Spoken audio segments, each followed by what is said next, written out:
የምናወራው ነገር በሙሉ ወዲያው ነበር ስክሪንሾት እያደረኩኝ ያስኩት እና በአንተ ቤት አሁን ማምለጥ ነው አይደለ እንዳለ ክሊር ማድረግ የቲክቶክህን የቴሌግራምን ክሊር ማድረግ እኔና አንተ ግን ገና አልጨረስንም ካንተ ጋር ሌላ ቦታ ማገኛለሁ ምንም ችግር የለም ኢትዮጵያ ውስጥ እስካለ ድረስ ምንም ችግር የለም እኔና አንተ ገና ተገናኝተን የምናወራቸው ነገሮች አሉ አሁን ለህዝብ ነው ያደረስኩልህ አይደል ፐርሰናል ደግሞ ገና አግኝቼ ማውራ ነገር አለ በውስጥ ገብቶ ሚስተር ካሜራማን ብሎ ፈኒ ምልክት አድርጎ ልኮልኛል ሳክ አይደለ ችግር የለውም በሚቀጥለው ሳገኝ ግን ጥርስህን ነው ማውልቅልህ ይሄን 32 የምትስቅበትን ጥርስህን አውልቅልህና በድድ ነው ማስኬድ ምንም ችግር የለም እንገናኛለን እኔና አንተ አሳይሃለሁ ማለት ነው ሄሎ ሳዱ ካዳም ኦቤ ሳዱ ካዳም አዳማለ ለናኛለሁ አዲስ አበባ ነው ኦኬና አዲስ አበባ ነው ኦፊሻ ወይሻ ሰለልኝ ብራች ሰላም ማለናለ እንደለ ከዛት ነበር ለነሳሰው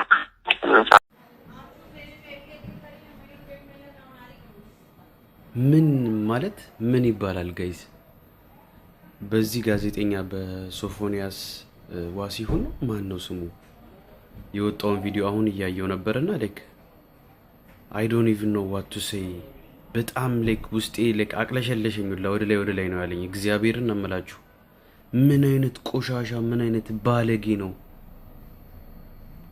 እግዚአብሔርን ላይክ በቃ የሆነ ደነገጥኩ ማለት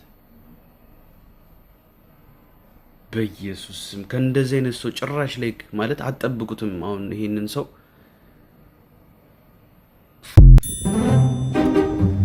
መጣዩ ሊለምነኝ እኔ ለዚህ ስላገር ይለቅቅ ባልመጣ ነበር ምሳይ አጎቴ አሁን አጎቴ ያልብለም ሊታከከኝ እኮ ነው እንዴ አጎቴ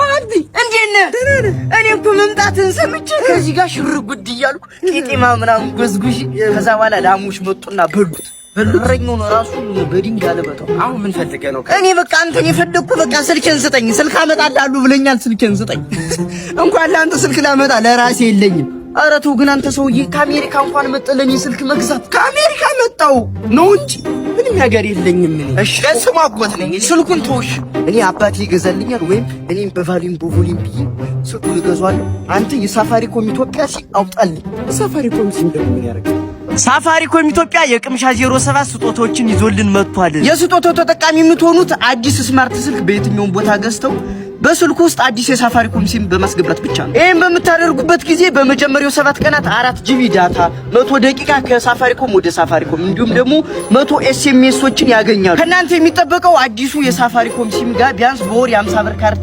በመሙላት መጠቀም ብቻ ነው ስጦታው በየወሩ ለ1 አመት የሚቆይ ሲሆን በእያንዳንዱ ወርም ለ7 ቀናት የሚቆየውን 4 ጂቢ ዳታ 100 ደቂቃ 100 ኤስኤምኤሶችንም ያካትታል እናንተም በየወሩ የ50 ብር ካርድ በመሙላትና ሲሙን ብቻ በመጠቀም የስጦታው ተሸላሚ መሆን ትችላላችሁ ሳፋሪኮም ኢትዮጵያ በአብሮነት ወደፊት እዚህ ቦታ እንድደርስ ከጎኔ ሆናችሁ ደግፋችሁ እዚህ ቦታ ላደረሳችሁኝ ጓደኞቼ ከልብ አመሰግናለሁ እኛ ምን አመሰግናለን ምን ተጥቶ ነው መርዝ ነው እንዲቀጣው ሳግሮ ነው እንዴ እኔ እኮ ሊሸለም መስሎኛል ኧረ በሩ በዚህ ነው በሩ በቃ አቢና ጠላኮ የአንድ ሳንቲም ሁለት ገጽታዎች እንዴ ናችሁ እናንተ ናችሁ መገናኛ አይደል የጠራችሁት ራይት በቃ ግቡ ገወዘ አባዬን ተገባ አባዬን ተገባ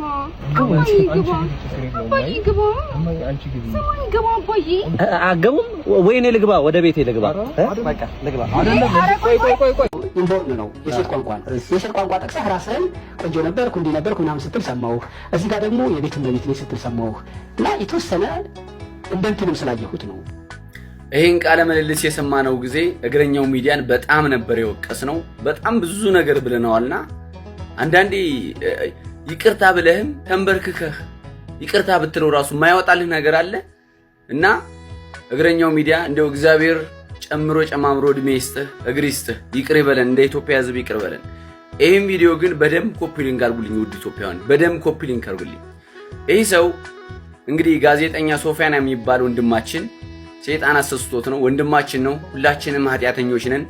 ኃጢአታችን ቢሸት ኖሮ በእርግጠኝነት ከዚህ ቤት ሁላችንም አንወጣም። ነገር ግን ይሄ ሰው ታዋቂ ሰው ነው። ፌመስ ሰው ነው። ታዋቂ ነው። ዝነኛ ነው። በዝነኝነቱ በጣም ብዙ ሰዎች ተጠቅጠዋል። በዚህ ነገር በጣም በዚህ ሰዎች አዲክት ሆነዋል እና በጣም ብዙ ሰዎች እንደበከለም እርግጠኛ ነኝ። ምክንያቱም ታዋቂ ነው። የሰው ልጅ ገንዘብ አሁን የማያደርገው የማያሰስተው ነገር የለም ውድ ኢትዮጵያውያን። እና ግን አንዳንዴ እግዚአብሔር ደግሞ አሳልፎ ይሰጣል ለሰው ቀንህን ለማሳመር እድሜህ እንዲረዝም ካለበት ስቃይ ካለበት መከራ ለመውጣት ሲል እግዚአብሔር በሰው እጅ ይጥላል። ይህ ሰውዬ እንግዲህ ጋዜጠኛ ሰሞኑን እንግዲህ የሰማችሁትን ሰምታችኋል። በአዳማ እንደዚህ ተቀጥሮ ሄዶ እንግዲህ ሰውን ወንድ ልጅ ለመደከል ከአዲስ አበባ አዳማ ሄዶ እጅ ተፈንጅ ይዘውታል። እንግዲህ አዳማ ልጆች፣ በዚህ አጋጣሚ የአዳማ ልጆች እናመሰግናችኋለን። የሀገራችንን ባህል፣ ካልቸር፣ ቱርፊት፣ ሁሉን ማንነት ስለምትወዱ ይህን የአውሮፓ ተልኮ የመጣን ለማጥፋት በጋራ ተረባርባችሁ ስለያዛችሁ እናመሰግናችኋለን። ይህ ሰው እንግዲህ ጋዜጠኛ ሶፊያንያ እግዚአብሔር ወደ ምህረቱ ይመልስልህ፣ እግዚአብሔር ይርዳህ። ምንም ማድረግ አልችልም። እኔ ፈራጅ አይደለሁም፣ ፈራጁ እግዚአብሔር ነው። ግን ውድ ኢትዮጵያውያን እንደዚህ አይነት ነገሮችን እንደዚህ አይነት ግብረ ሰዶሞችን ሊያጠፉት ይችላሉ። አካውንትን በደንብ ኮፒ ሊንክ አድርጉልኝ፣ በደንብ ኮፒ ሊንክ አድርጉልኝ። በጋራ ሁነን ተረባርበን እንደዚሁ ከመንግስትም ከህዝብም ህዝብና መንግስት አንድ ተናቦ እንደዚህ አድርገን ማጥፋት ካልቻለ በጣም አስጊ ነው። አፍሬያለሁ። ጋዜጠኛ የምንወደው ጋዜጠኛ እንግዲህ እንደዚህ አይነት ነገሮችን ስታይ በጣም ከባድ ነው።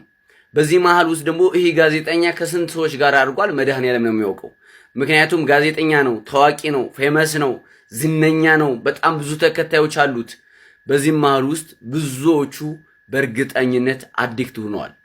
እናም ውድ ኢትዮጵያውያን እግዚአብሔር ሲጥልህ በሰው እጅ ጣል የሚባል በዛ ነውና በሰው እጅ ሊጥልህ የሚፈቅድበት ዋና ምክንያትም ለበጎ ነውና እግዚአብሔር እንግዲህ ጋዜጠኛ ሶፊያና እግዚአብሔር ካንተ ጋር ይሁን።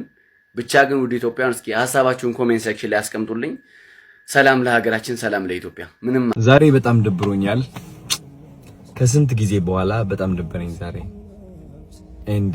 እንደምታውቁት እኔ ውስጤ ላይ ያለው ስሜት አልዋሻችሁም። ከብዶኝ ነበረ ዛሬ፣ ጨንቆኝ ነበረ፣ ደብሮኝ ነበረ። ከዚህ ምንድነው የምማረው? አይ ቲንክ አንዳንዴ መማር ይሰለቸኛል። አይሰለቻችሁም? አንዳንዴ በህይወት መማር አይሰለቻችሁም? ዋት መማሩ የሚቅርብኝ ዝም ብዬ ልኑር ብቻ ከነ ድብርቱ ከነ ጭንቀቱ ከነ ምናምኑ ህይወት ነች፣ በቃ ዝም ብዬ ልኑራት ብላችሁ አታውቁም? ሰው እንደዛ አይነት ቀን ያሳለፍኩት ዛሬ እላችኋለሁ። ግን አዶናይ ነኝና መማር ወዳለሁ ከህይወት። የዛሬ ትምህርቴን ላስረዳችሁ ፈልጋለሁ። አይ ቲንክ እግዚአብሔር የሆነ አዲስ ነገር ሲያቀድላችሁ ሁሌም በፈተና ነው የሚያሳልፋችሁ። እኔ ልብ ብዬ አስተውየዋለሁ። እኔ እንደኔ በጣም በብዙ ፈተና ያለፈ ሰው የለም። ልንገራችሁ ጋይስ፣ በብዙ ነገር ተፈትኛለሁ። በብዙ ንቀት አልፌያለሁ። በብዙ ውድቀት፣ በብዙ ኖ እምቢ፣ አንተ በቂ አይደለህም ምናምን በጣም ኤክስፒሪየንስ ያደረኩኝ ሰው ነኝ። በእነዚህ ነገሮች አልፌያለሁና አስተውያለሁ። የእግዚአብሔር የበረከት ፕሮሰስ አይቼዋለሁ። ስቴፕ ባይ ስቴፕ ምን እንደሚመስል ሁሌም አንድ እግዚአብሔር ማለት ነው በረከት ሲያስብልህ መጀመሪያ ምን ያደርጋል መሰላችሁ?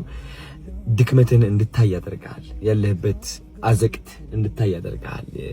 ያለህበት ጨለማ፣ ጭንቀት፣ ራስን መጥላት፣ ሁሉም ነገር ማለት ነው። ከዛ በኋላ ምንድነው የሚያደርገው እግዚአብሔር? በእነዚህ ድክመቶችና በእነዚህ ያስተዋልካቸው ጭንቀቶች whatever it is ህይወትህ ላይ ያለ ነገር እንድትሰቃይ ያደርጋል። እንድትሰቃይ የሚያደርግህ ግን እንድታስተውል ስለሚያደርግህ ነው። እያስተዋልካቸው ነው የምትቀጥለው። እየተሰቃየ እንደሆነ ካስተዋልክ በየቀኑ እየተሰቃየ ትሄዳለህ። ስቃዩ ላይ ሳይሆን ማስተዋሉ ላይ ነው ያለው። ገባችሁ አይደል? ስቃዩን ማስተዋልህ ነው የሚያሰቃየ እና እግዚአብሔር ማስተዋሉን ይሰጣል። እኛ ግን የሚመስለን ምንድነው? እግዚአብሔር ወይ ለምንድነው የምታሰቃየን እንላለን። ግን ችግሩ ያላወቅንበት ማለት ነው እግዚአብሔር ማስተዋላችን እየጨመረው ነው። ይህ ማስተዋላችን ደግሞ ወዴት ነው የሚቀጥለው መሰላችሁ ጋይስ? ይህ ማስተዋል ወደ አዋቂነት ይቀጥላል። ስለ ህይወት ማወቅ ትጀምራላችሁ። ስለ ራሳችሁ ማወቅ ትጀምራላችሁ። ስለ ብዙ ነገሮች ማወቅ ትጀምራላችሁ። ከዛ መረጋጋትን ይከተላል። ተረጋጋላችሁ። ቢካዝ ካወቃችሁ በኋላ ለምን እየተጎዳችሁ እንደሆነ ታውቁታላችሁ። ማን እየጎዳችሁ እንደሆነ፣ ውድቀታችሁ ከየት እንደመጣ፣ ከዛስ ምንድነው የሚከተለው የሚለው ነገር ልባችሁና አእምሯችሁ እያወቀ ይመጣል ማለት ነው። እዚህ ደረጃ ላይ ከደረሳችሁ ደግሞ ተስፋ መቁረጥ የሚባል ነገር የለም። ከእውቀት በኋላ ከዛ ተስፋ አለመቁረጥ ይቀጥላል። ተስፋ አለመቁረጥን ደግሞ ምን ያመጣል? በረከትን ያመጣል። ይህ በረከት ደግሞ ከምታስቡት በላይ ትልቅ ይሆናል። እግዚአብሔር የፈለገው በረከት ይሆናል። ከዛ በኋላ ግን ከበረከት በኋላ ደግሞ ትንጥዬ ውድቀት ትከተላለች። እቺ ውድቀት ደግሞ ምንድነው የምታስከትለው? ማስተዋልን ታስከትላለች። ከማስተዋል በኋላ ደግሞ አዋቂነትን ታስከትላለች። ከአዋቂነት በኋላ ደግሞ ተስፋ ለመቁረጥን፣ ካለ ተስፋ ለመቁረጥ ወደ በረከት ማለት ነው ጋይስ። ስለዚህ ሁሌም ስቴፕ ባይ ስቴፕ ነው። እናንተ ሜቢ አሁን ድህነት ውስጥ ልትሆኑ ትችላላችሁ። መውጣት ያቃታችሁ ድህነት ውስጥ፣ ወይም ደግሞ ራስን መጥላት፣ ህይወትን አስጠልቷችሁ ሊሆን ይችላል። ሁሉም ነገር ሰልችቷችሁ ሊሆን ይችላል። ግን ማወቅ ያለባችሁ ይህ